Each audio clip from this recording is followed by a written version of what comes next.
Huawei est de nouveau sous les projecteurs, mais cette fois pour de bonnes nouvelles.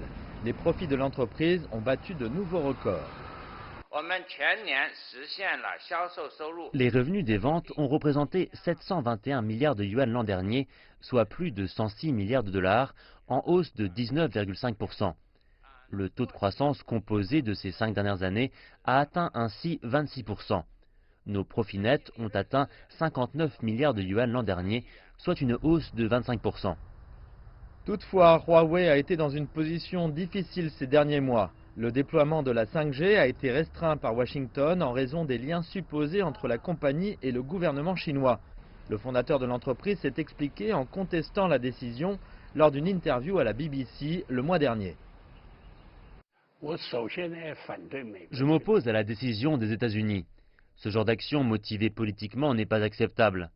Les États-Unis aiment sanctionner les autres. Dès qu'il y a un problème, ils utilisent ce genre de méthode. Nous nous y opposons. Mais puisqu'ils veulent aller dans ce sens, nous allons saisir les tribunaux et laisser la justice décider. Les autorités américaines ont dit qu'elles empêcheraient le partage d'informations avec les pays qui continueraient d'utiliser les équipements de Huawei, dont l'Allemagne et le Royaume-Uni. Mais personne n'a donné suite. Huawei a saisi la justice plus tôt ce mois-ci contre le gouvernement américain pour restriction anticonstitutionnelle des ventes par le Congrès. Une procédure qui pourrait durer des années. Nous avons renouvelé cet engagement. Aucune demande d'installer des portes de sortie ou recueillir des informations d'autres pays, gouvernements ou organisations ne sera acceptée par Huawei. Je veux dire que même si le gouvernement chinois veut soulever ce genre de requête, Huawei s'y opposera. Et nous ne serons pas comptables, sinon supporterons les conséquences légales. La justice pénale chinoise ne le permettrait pas. Le Premier ministre chinois Li Keqiang a aussi abordé la question des liens supposés entre le gouvernement chinois et l'entreprise.